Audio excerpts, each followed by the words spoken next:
आज है lecture number 4।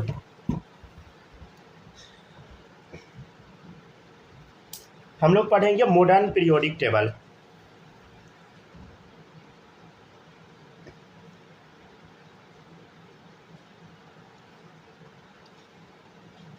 इसी को हम लोग बोलते हैं मॉडिफाइड पीरियोडिक टेबल भी।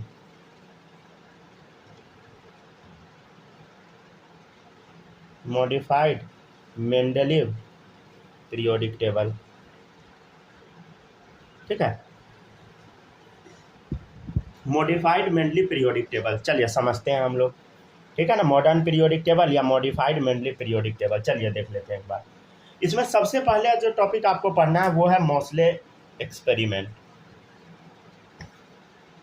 मोसले एक्सपेरिमेंट, ठीक है।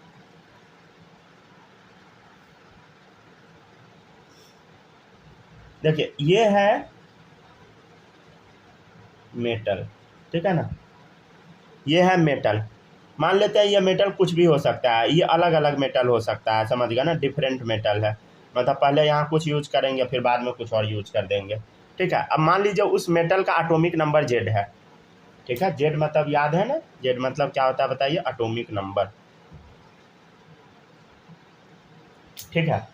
अब जैसे इस पे हाई स्पीड इलेक्ट्रॉन गिरा, किस पे, मेटल सरफेस पे, क्या गिरा बताइए, हाई स्पीड इलेक्ट्रॉन। यहाँ से एक रे निकला, इसका नाम था एक्सरे। क्या निकला बोलो, एक्सरे। मान लेते हैं इस एक्सरे का फ्रीक्वेंसी न्यू है, ठीक है ना। न्यू समझते हैं ना, फ्रीक्वेंसी, ठीक है।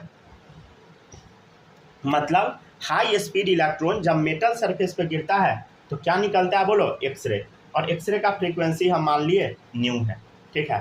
फिर साइंटिस्ट क्या किए, ये जो न्यू है, अलग अलग मेटल का अलग अलग क्या होगा बोलो, एक्सरे निकलेगा, सबका फ्रीक्वेंसी अलग होगा। साइंटिस्ट क्या किए, उसके बीच में ग्राफ प्लॉट किए, तो ग्राफ कुछ यूं आया, मतलब रियल में तो कुछ ऐसा आया था, जिगजैग टाइप का।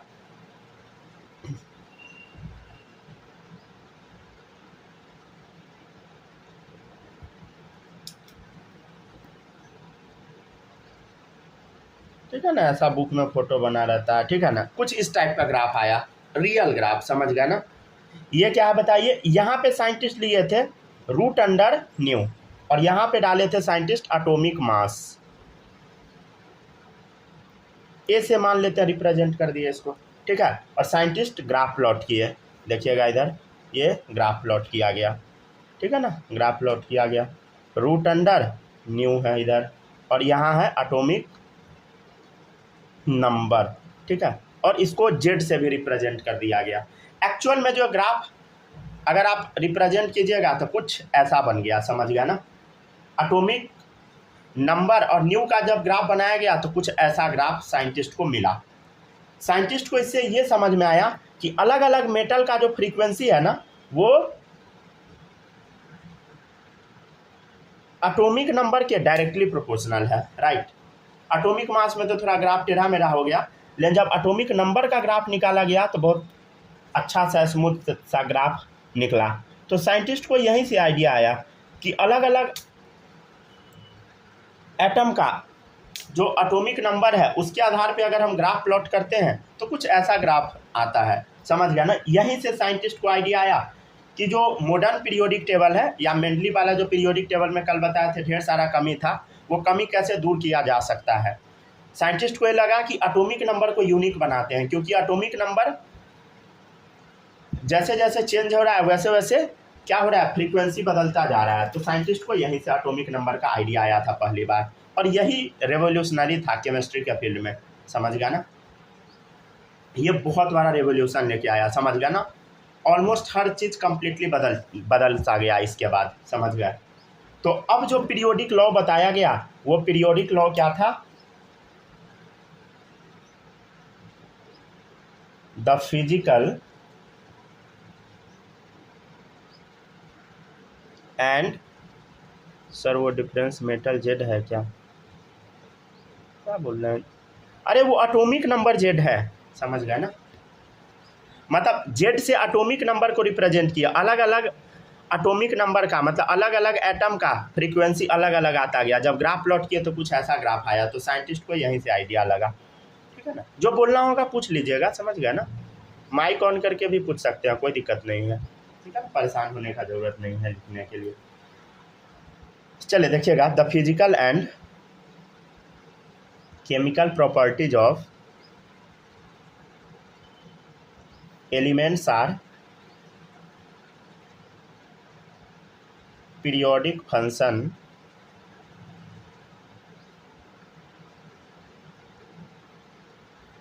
of their atomic number।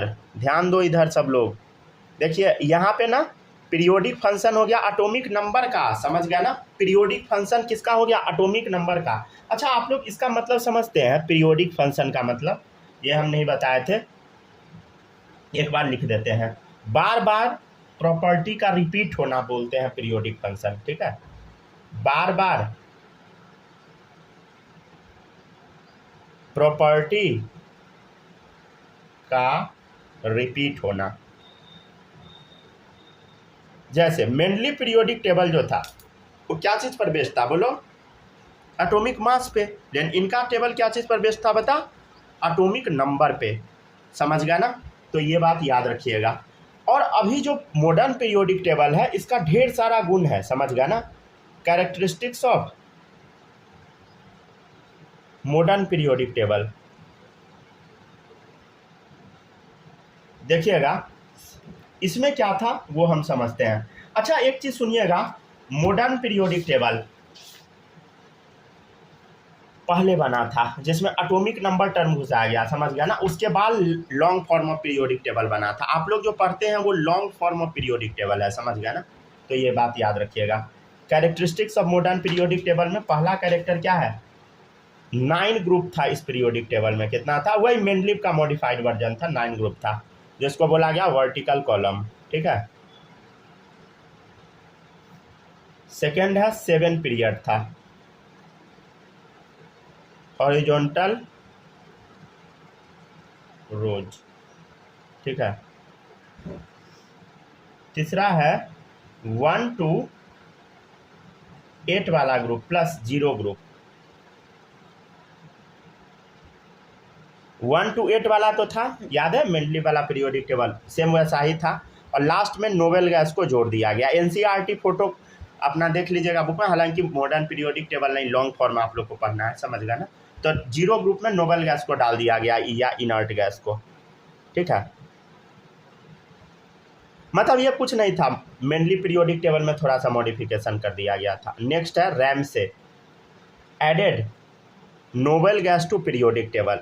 RAM से जो थे नोबेल गैसेस को पीरियोडिक टेबल में ऐड कर दिए। ठीक है, साइंटिस्ट का नाम है।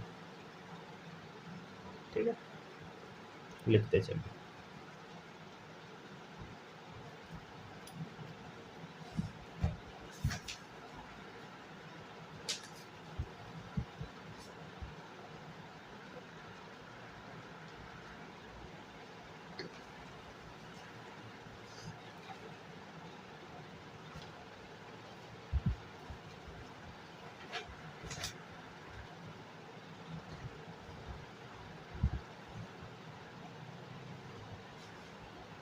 लिखिए, आराम से लिखिए सब लोग।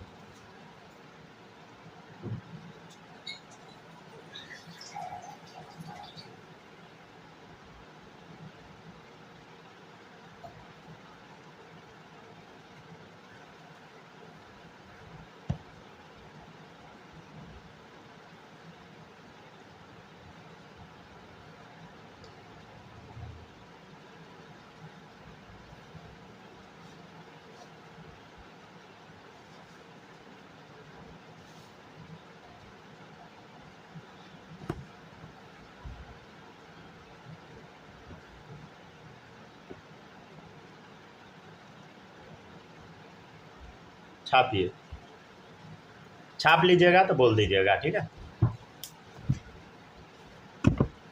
अब हम लोग इलेक्ट्रॉनिक कॉन्फ़िगरेशन लिखना सीखते हैं। ठीक है ना, हालांकि वो सब सिखा दिए हुए हैं, फिर भी एक बार सीख लीजिए। ठीक है ना, इनऑर्गेनिक में अलग से पढ़ाया जाता है तो वो दोबारा पढ़ा ही देंगे हम, समझ गए ना। क्योंकि वो सब जो टॉपिक है ना फिजिकल का नहीं, मेनली है इनऑर्गेनिक का।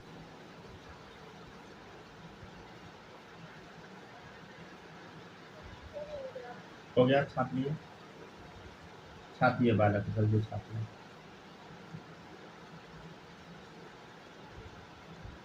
हो गया बालक?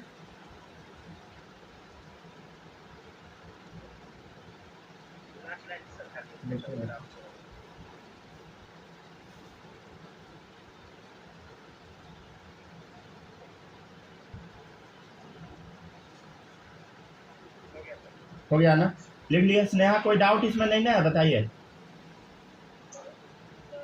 नहीं है? चलिए अब आगे बढ़ते हैं। अच्छा, आप लोग का जो छूट जाता है ना वो पीछे लेक्चर से कर ही लीजिएगा कंप्लीट, छोड़िएगा नहीं, समझ गए ना?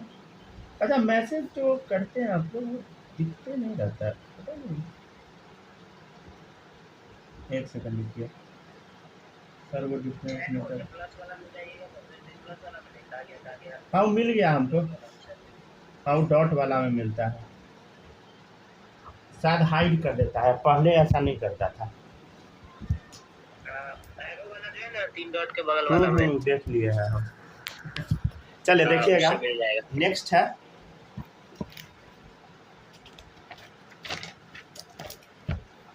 नेक्स्ट है इलेक्ट्रॉनिक कॉन्फ़िगरेशन।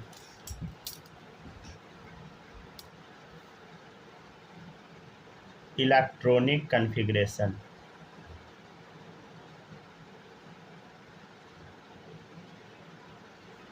जूम है बहुत काम का चीज़, सिर्फ HD क्वालिटी नहीं देता है, अब बहुत ज़्यादा सिंक्रोनाइज नहीं रहता, नहीं तो है बहुत काम का चीज़, समझ गए? पता नहीं सिंक्रोनाइज भी देता होगा, कहीं पैसा लेता होगा उसका।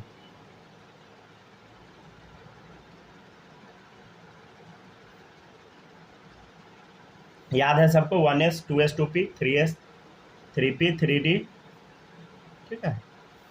आगे बोलो, सब याद है ना? 4S 4P 4D 4F, सबको तो आता होगा ये सब, बालक आता है ना? हाँ सर। चलिए सही है।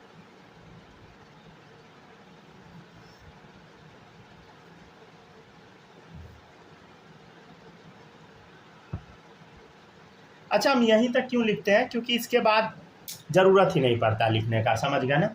और कैसे फिल करते हैं ये सब बता दिए थे। पहले 1S में भराएगा, तब 2S में, तब किस में बताइए? 2P तब 3S, समझ गया ना?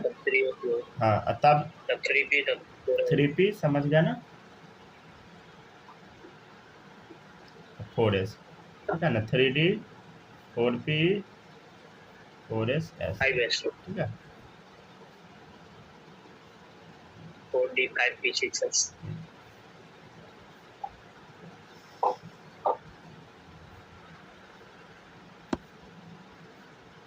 एरो से अपना समझ जाइएगा, ठीक है ना? तो ये ऐसा आपको याद कर लेना है, समझ गया ना? ये आपको याद रहना चाहिए, समझ गया ना? ठीक है ना? तो ये क्या था, फिर से थोड़ा बता देते हैं। देखिए, एटम के अंदर क्या होता है बोलो? सेल होता है। सेल के अंदर क्या होता है बोलो? याद है ना? सब सेल। सब सेल में ऑर्बिटल। और इलेक्ट्रॉन कहाँ मिलता है बोलो? ऑर्बिटल में ही मिलता है, ठीक है ना? सब सेल कितना होता है याद है ना? 4। क्या क्या बोलो? S P D F, समझ गया ना? अच्छा, S में हम लोग कितना भर सकते हैं बता? S में हम लोग 2 ही भर सकते हैं, याद है? S में मैक्सिमम 2 इलेक्ट्रॉन भर सकते हैं,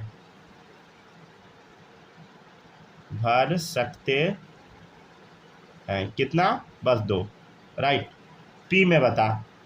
P में हम लोग 6 भर सकते, 2 2 4 2 6, ठीक है? D में बता? 5 डब्बा, 1 2 3 4 5, 10 इलेक्ट्रॉन। एक डब्बा में 2 इलेक्ट्रॉन मैक्सिमम भर सकते हैं। और F में 7 डब्बा होता है, 1 2 3 4 5 6 7, ठीक है? 14 इलेक्ट्रॉन, समझ गया ना?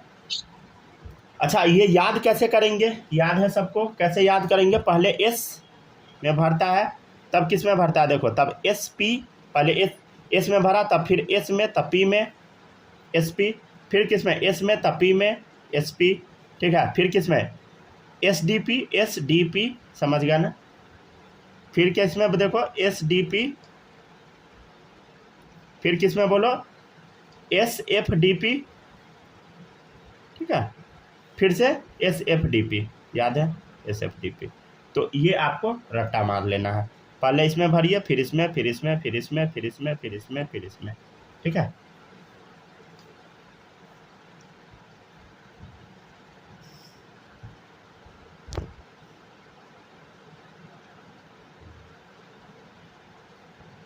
पहले यहाँ तक छापिए।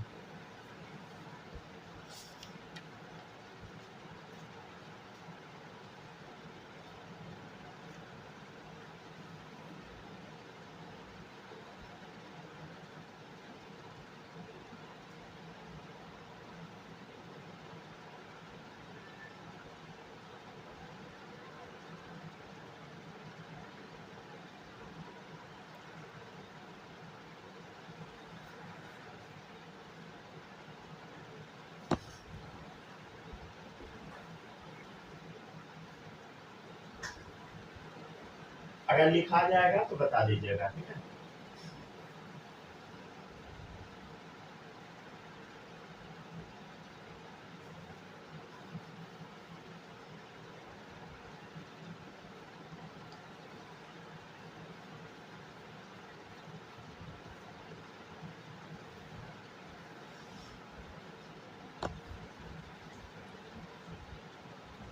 लिखने में ना ज़्यादा टाइम नहीं लगाइएगा, समझे, और जल्दी जल्दी छापिएगा।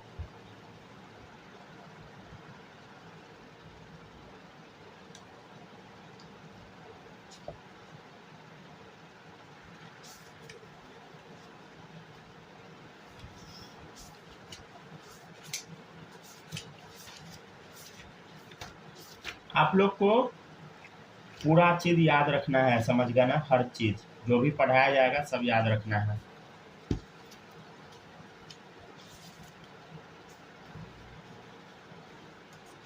इसके बाद एक चैप्टर शुरू करेंगे केमिकल बॉन्डिंग, जिसमें कम से कम आधा कॉपी पढ़ाएंगे, समझ गया ना।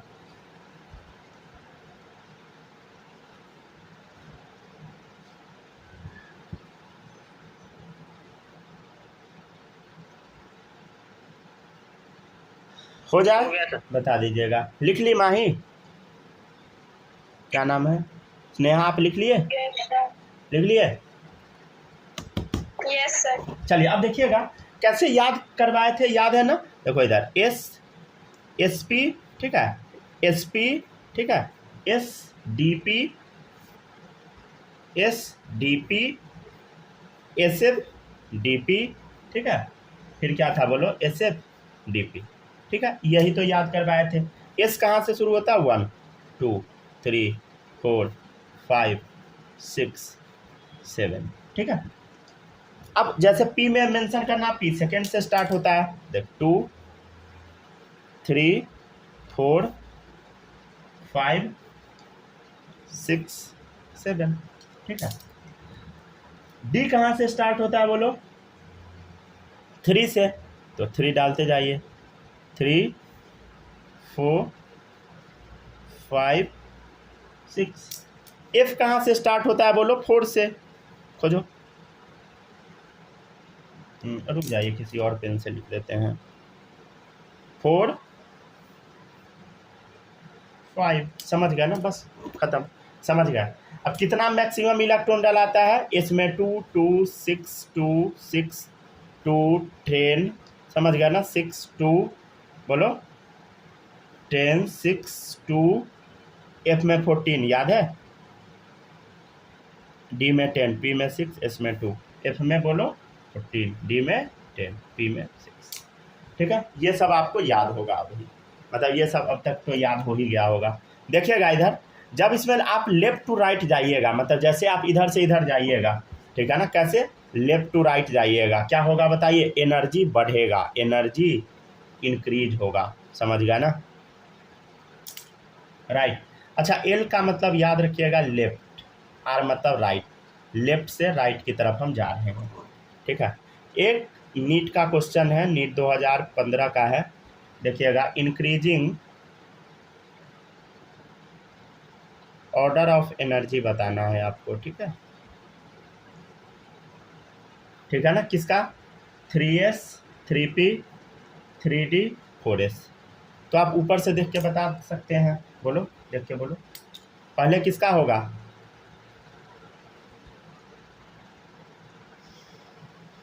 ऐसे n+l रूल भी आप लगा सकते हैं। अच्छा, n+l रूल याद है ना, रुक जाइए करवा देते हैं। पहले एक और क्वेश्चन लिख लीजिए, नीट 2019 में आया था, जैसे उसमें भी था decreasing order of energy.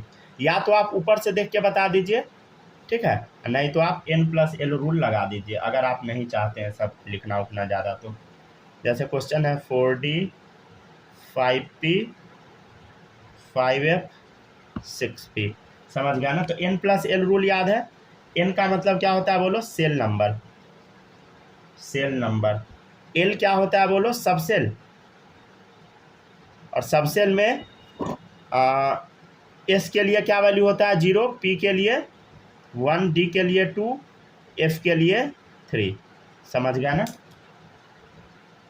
Done. देखिएगा इधर 4, d का वैल्यू क्या है बोलो 2, 4 + 2 6, 5, p का वैल्यू क्या है बोलो 1, 6 हो गया, 5 + f का वैल्यू हो गया 3, 8 हो गया, 6 + p का वैल्यू 1 हो गया, 7 हो गया, समझ गया ना। तो आप अरेंज कर दीजिए, कैसे अरेंज कीजिएगा, डिक्रीजिंग है ना, तो कौन जीता आप बोलो, पहले 5f का सबसे ज़्यादा 8 है, तब 7 है, 6p का, तब देखो 6 6 आ गया, तो कौन जीतेगा बोलो, 5 वाला जीतेगा, 5p, क्योंकि n का वैल्यू 5 का ज़्यादा है, समझ गया ना, मोर है। उसके बाद 4d, ठीक है। जैसे पिछला क्वेश्चन में देख ले, या तो एक ऊपर से देख के आप बता सकते हैं, नहीं तो डायरेक्ट बता दीजिए n+l रूल लगा के, बोलो 3 + s के लिए क्या होता है वैल्यू 0, कितना आ गया 3, 3 + p का वैल्यू क्या होता है बोलो 1, 3 + 1 4, 3 + d का वैल्यू क्या होता है बोलो 2, कितना हो गया 5, 4 का बता, 4 + s का वैल्यू क्या होता है बोलो 0, 4, समझ गया ना। तो अरेंज हम कैसे करें, दो पहले है 3p तब 4s है, एक मिनट रुक जाइए, कौन कौन सा ये इंक्रीजिंग ऑर्डर में है, सबसे पहले छोटा बताइए, 3s है, तब बता 4 है, 4 है, तब 3p होगा, क्योंकि 3 छोटा है, तब 4s होगा, ठीक है, 4 आ गया, यहाँ 5 है, तो ये लास्ट में होगा, सबसे ज़्यादा है 3d, ठीक है। ये भी हम आपको सिखाए थे एटॉमिक स्ट्रक्चर में, अगर आप भूल गए हैं तो यहाँ याद कर लीजिए, समझ गया ना। तो इस टाइप का क्वेश्चन हर बार जेई हो या नीट हो, हर जगह आता है, समझ गया ना, मतलब 1-2 आता है, इतना ईजी, बहुत तो नहीं आएगा, एक से ज़्यादा नहीं आता है, कभी नहीं भी आ सकता है।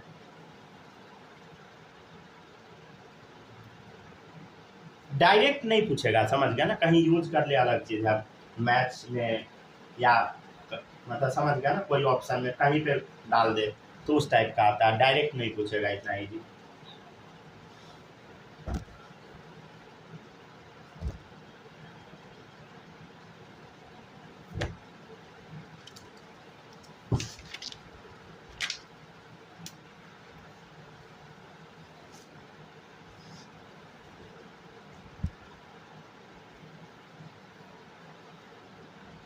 हम बस आपको रिवीजन करा रहे हैं, समझ गया ना, हम ये उम्मीद करते हैं कि आपको आता होगा, पीछे पीछे से हर चीज़, मतलब पीछे से पढ़ के आए होइएगा, समझ गया ना, हम ये उम्मीद करते हैं, और आना भी चाहिए, समझ गया ना।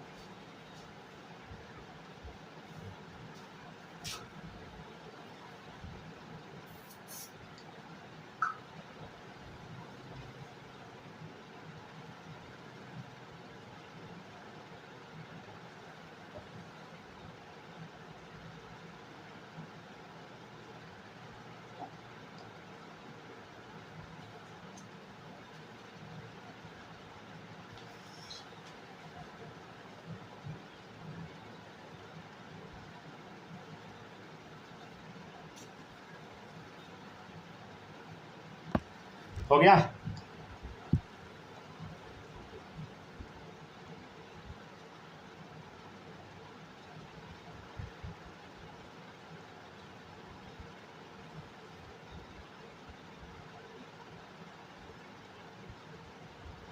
अच्छे से छापिएगा, ठीक है ना। क्या हुआ, हम बहुत तेजी में लिख दे रहे हैं क्या? वही तो बात है। लिख लिए। अरे वो क्या बोलते हैं, ड्रॉपर बैच पे पढ़ा दिए थे ना, उसमें गड़बड़ा गया। ड्रॉपर बैच को पढ़ाने में ना स्पीड बढ़ जाता है, समझे। इसीलिए जो ड्रॉपर का टीचर होता है ना, उसको नहीं पढ़ाने दिया जाता है जूनियर में, या जो 11th वाला होता है उसको ड्रॉपर नहीं दिया जाता है, नहीं तो गड़बड़ हो जाता है। गड़बड़ मतलब वो टीचर अपने आप तेज़ी में पढ़ाने लगेगा, समझ लो, चाह के भी नहीं रुक सकता है। मतलब अपने आप, समझ गया ना, पता नहीं हम चाहते नहीं हैं फिर भी अपने आप लिखाने लगता है तेजी में।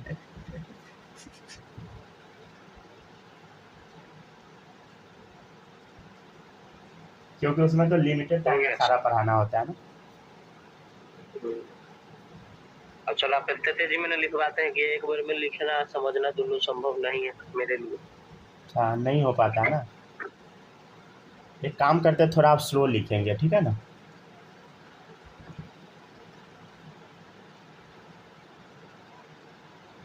हो गया, लिख लिए।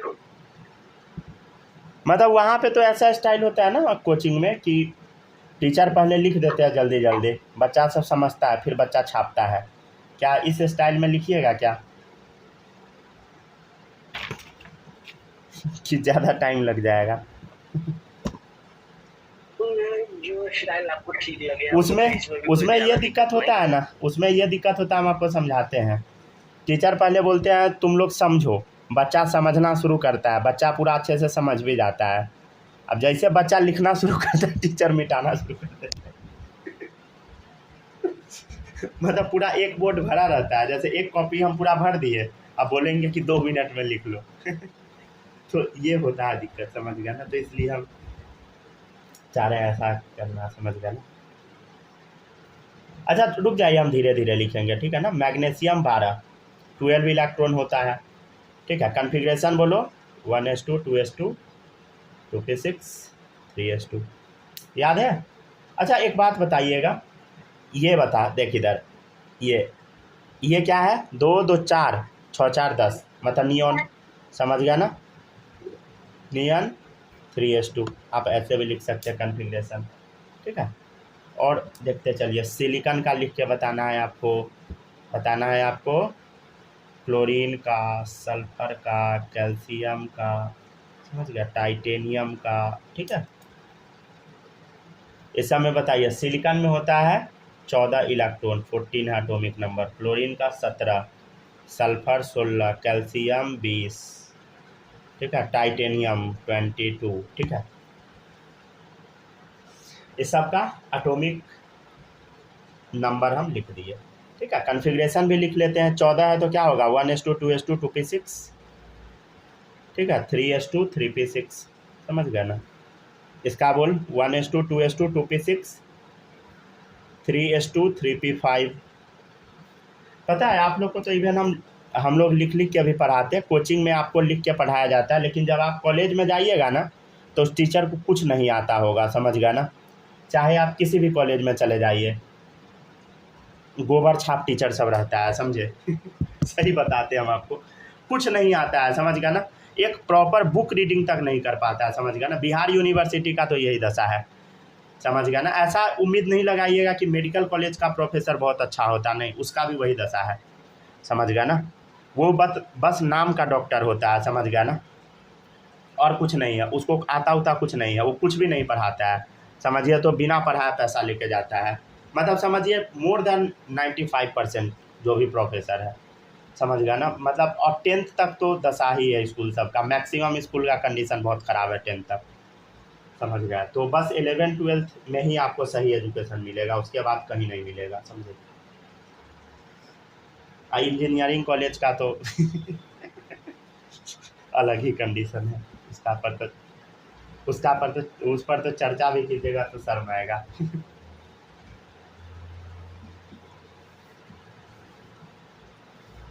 बस एक्चुअल में ऐसा है ना कि मेडिकल कॉलेज, इंजीनियरिंग कॉलेज में ना आपको माहौल अच्छा मिलेगा, समझ गया ना, बस, ठीक है ना। वहाँ पे आपका लिंक बहुत अच्छा बैठ जाएगा, कोई भी काम आप आसानी से कर सकते हैं, और कुछ नहीं टीचर है। माहौल अच्छा मिलेगा मतलब मेन माहौल मतलब हाँ वही रहेगा, माहौल में मतलब पढ़ने वाला बच्चा रहता है अच्छा खासा, और मतलब समझ रहा है ना, यूनिक बच्चा सब होता है। और जैसे यहाँ जाइएगा सरागला कॉलेज सब में, तो उसमें सब बच्चा आपको निकम्मा मिलेगा, सब नक्सरी गंजेरी भंगेरी, समझ गया ना, मतलब सब ऐसा ऐसा मिलेगा ना जिसका आप अंदाजा भी नहीं लगा सकते। यार एक बात पूछो,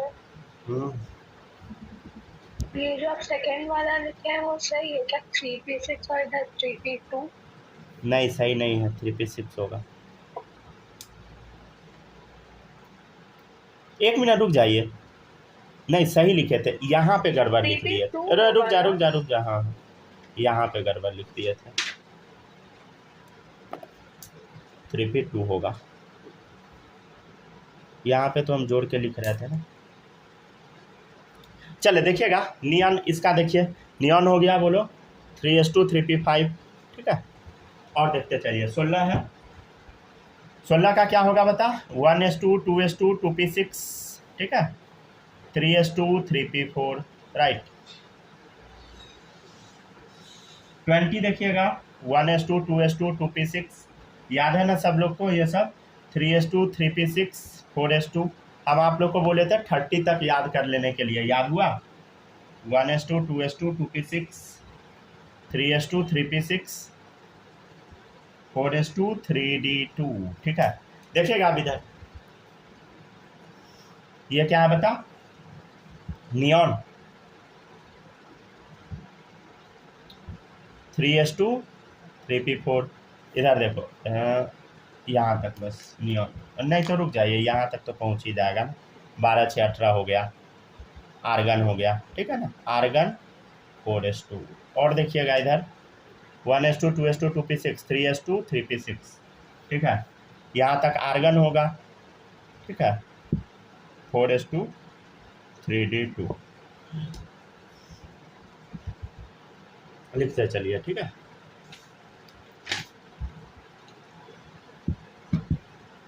पता है फॉरेन में और यहाँ पे यही प्रॉब्लम है, फॉरेन में मतलब कॉलेज में समझिए तो अच्छा टीचर सब रहता है, पता नहीं मतलब ऐसा बताया जाता है, हमको तो लगता है वहाँ पर भी गधों का कमी थोड़ी है समझ गया ना, ऐसा नहीं है कि अपने यहाँ जातिवाद होता है वैसे यूएस में नहीं होता, यूएस में तो जातिवाद तो छोड़िए, कलर के बेसिस पे डिस्क्रिमिनेशन होता है, समझ गया ना, अभी भी होता है, अभी समझ गया ना, आज भी हुआ है उसके साथ, क्या नाम है उसका, विवेक रामास्वामी, जो इंडिया का था, मतलब प्रेसिडेंट कैंडिडेट था एक टाइम पे, लेकिन फिर ट्रम्प को सपोर्ट दे दिया, समझ गया ना, तो उसके साथ अभी भी हुआ, आज भी हुआ रेसिज्म, समझ गया ना।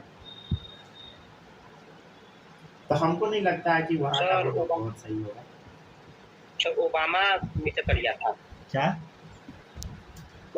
ओबामा? अरे ओबामा पगला था वो, तो इतना बॉम्बिंग किया था, समझ गया ना उसका इतिहास आप लोग जानते नहीं है अरे अमेरिका का जो भी आएगा ना सब आएगा महामूर्ख, समझ गया ना, पागल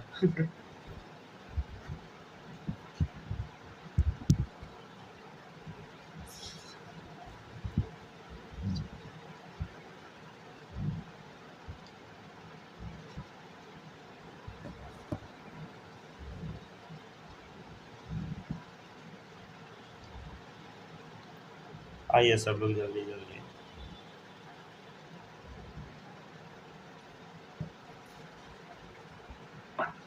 एक सेकंड बस रुकिएगा,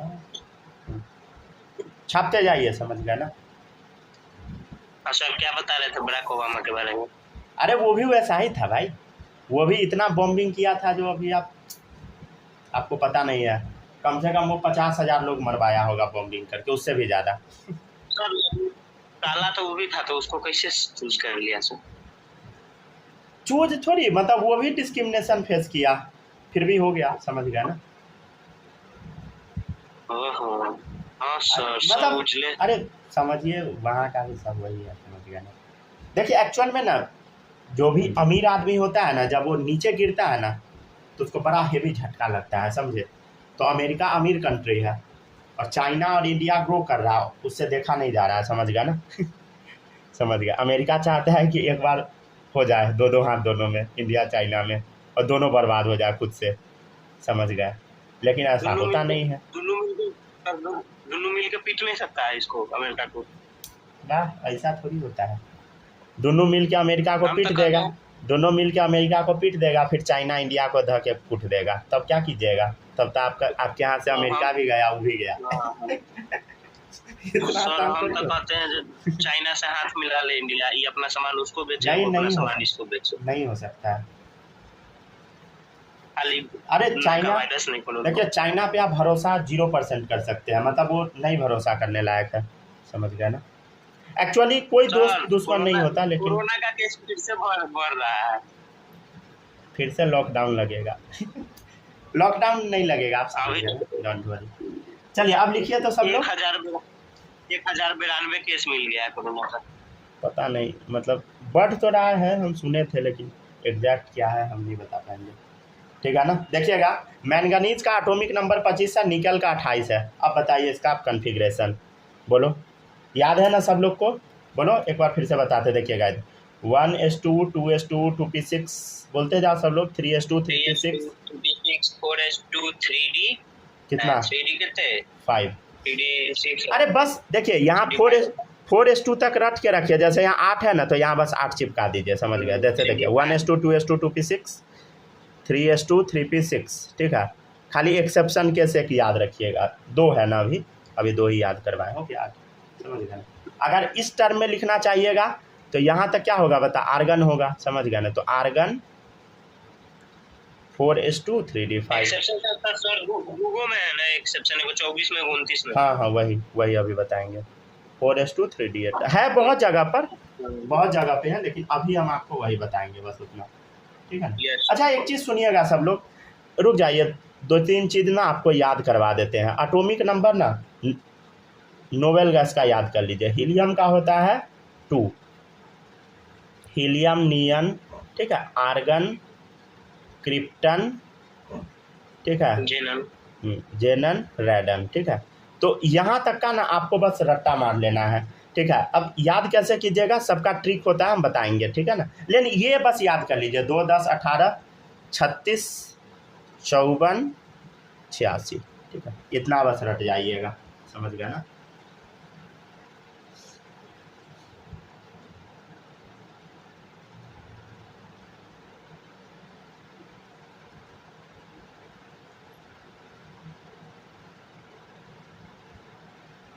समझ गया ना। और ये चीज़ याद रखिएगा, हमेशा आपको ना ये जो आप इलेक्ट्रॉन सब देख रहे हैं ना, उसको नोबेल गैस से ही रिप्लेस करना है, किसी और एटम से रिप्लेस नहीं कर दीजिएगा, समझे। तो ये चीज़ याद रखिएगा, always replace electron by noble gas, ठीक है, समझ गया ना। लिखते चलिए।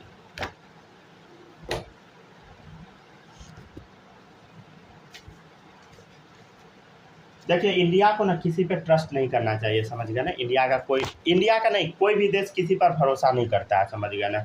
इंडिया बस रूस पे भरोसा करता है। रूस जनरली इंडिया के साथ, मतलब रूस गद्दार टाइप नहीं है, समझ गए ना। गद्दार तो ऐसे सब होता है, लेकिन उतना नहीं है, लेकिन और सारा कंट्री गद्दार है।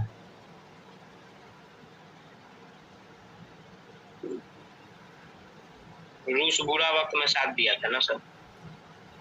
और साथ दिया था, लेकिन उसका भी इंटरेस्ट था।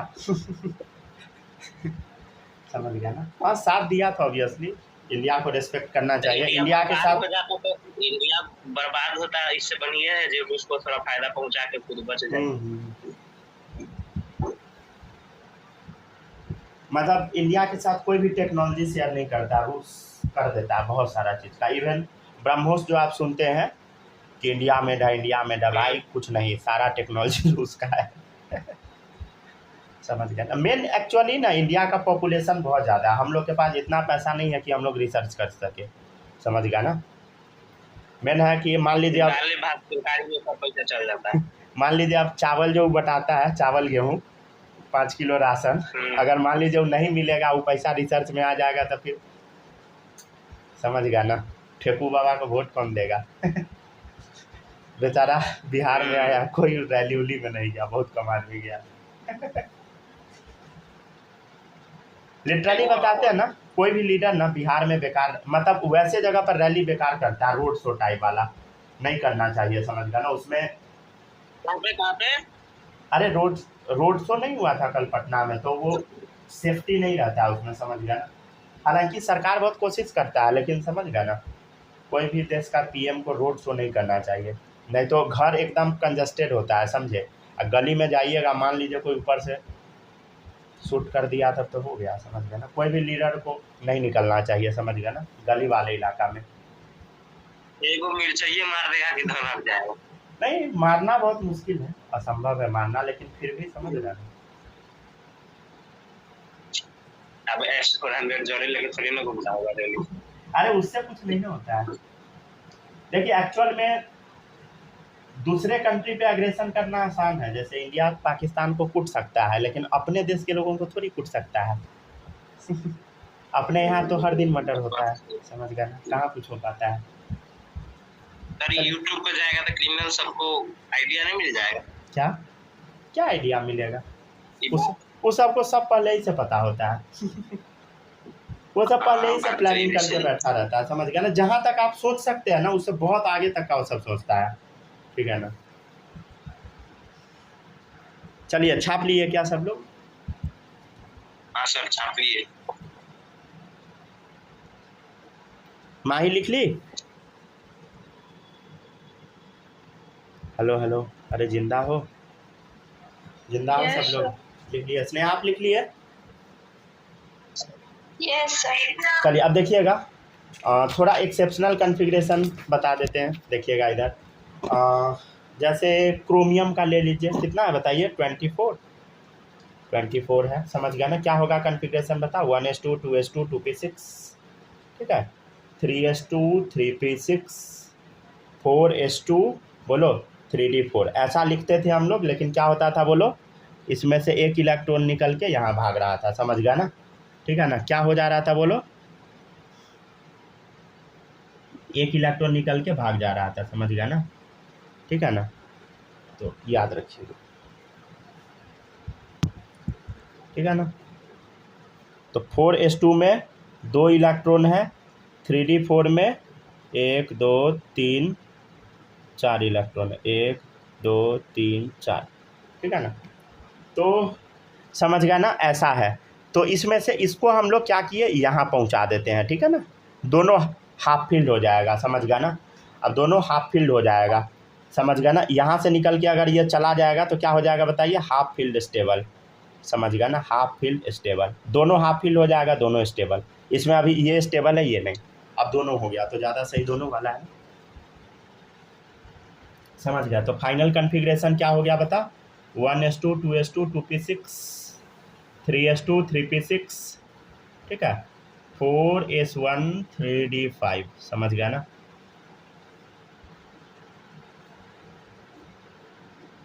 एक दो तीन चार पाँच, 1 2 3 4 5, ठीक है, समझ गया ना। कितना इलेक्ट्रॉन है बोलो? ये 18 इलेक्ट्रॉन है, समझ गया ना, 18 इलेक्ट्रॉन है। 18 इलेक्ट्रॉन मतलब आर्गन, आर्गन बोलो 4s1 3d5, यहाँ तक छापिए, ठीक है। इसमें धीरे धीरे ना ऐड करते जा रहे हैं बहुत सारा चीज़, समझ गया ना, याद है। देखो ये हाफ फील्ड स्टेबल है, पहले जो पढ़ाए थे उससे थोड़ा ज़्यादा ऐड करते जाएंगे, समझ गए। एक मिनट रुक गया ना, रुक जाइए बस, छापिए।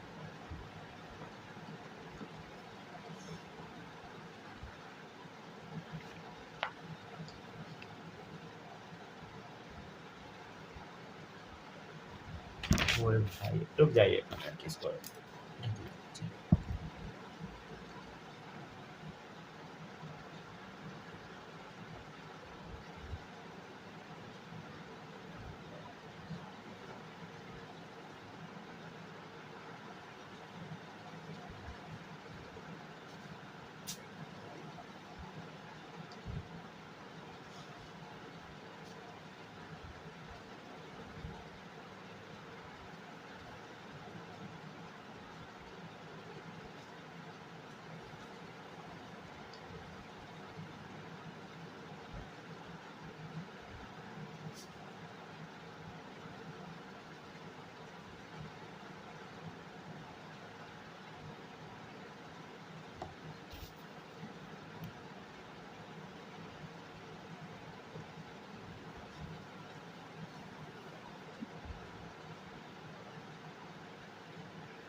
हो गया, छापिए।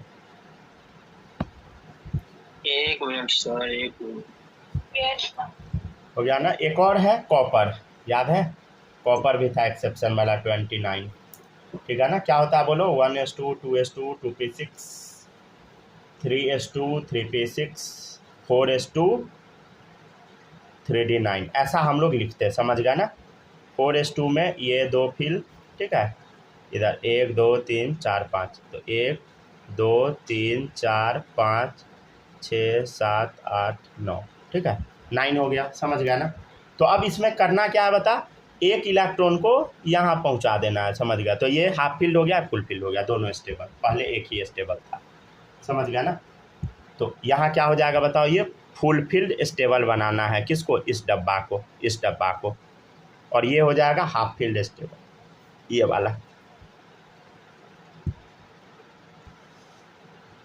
इसमें दोनों हाफ फील्ड स्टेबल है, इसमें ये हाफ फील्ड है, ये फुल फील्ड हो गया, समझ गया ना। अच्छा देखिएगा इधर, ये क्या है बता, नहीं तो रुक जाइए, एक बार वो भी लिख के बता देते हैं। 1:2, 2:2, 2p6, 3:2, 3p6, 4:2, 4s1, 3d10, ठीक है। 4s2 होता तो एक इलेक्ट्रॉन निकल चुका है, ठीक है ना, चला गया। अब देखिएगा इधर 4s1 का एक डब्बा, ठीक है, डी में कितना है बता, 10 है, समझ गया ना। फुल फील्ड स्टेबल दिख रहा है, 1 2 3 4 5, 1 2 3 4 5 6 7 8 9 10, हो गया फुल फील्ड स्टेबल, समझ गए ना। ठीक है, या तो आप ऐसे लिख दीजिए, इतना है आर्गन, ठीक है, आर्गन 4s1 3d10, समझ गए। ये भी कन्फिग्रेशन लिख सकते हैं, ये आर्गन हो गया 4s1 3d10। चलिए, ये हुआ आपका क्या, बोलो, ये हुआ आपका इलेक्ट्रॉनिक कन्फिग्रेशन, ठीक है ना। अब हम कल आपको क्या सिखाएंगे, इलेक्ट्रॉनिक कन्फिग्रेशन ना, कल हम आपको सिखाएंगे उसके रिस्पेक्ट में, क्या बोलते हैं, नोबेल गैस के रिस्पेक्ट में, समझ गया ना। छापते चल, यूएस का चाहे कोई भी प्रेसिडेंट आता है ना, समझ गया ना, सब मार फंसा देता है। अभी तो मस्त मजा आ रहा है, समझ गया ना, पता है। और मेन दिक्कत है ना, इंडिया का विजन है कि हमको ये सब चीज़ अचीव करना है, वो ऑलरेडी हर चीज़ अचीव कर चुका है, उसका कोई विजन ही नहीं है, समझ गया ना। मतलब आने वाले टाइम में पहले चाइना ग्रो करके सुपर पावर बनेगा, फिर इंडिया का नंबर आएगा, समझ गया ना। मतलब इंडिया भी बनेगा, लेकिन हो सकता है हम लोग नहीं देख पाएंगे। चलिए ठीक है, ऑब्वियसली आप लोग नहीं देख सकते हैं, समझ गया ना, मर जाइएगा तब होगा। अरे सही बताते हैं भाई, अभी 50-60 साल लगेगा कम से कम इंडिया को सुपर पावर बनने में, अभी 15-20 साल में चाइना बनेगा, समझ गया ना।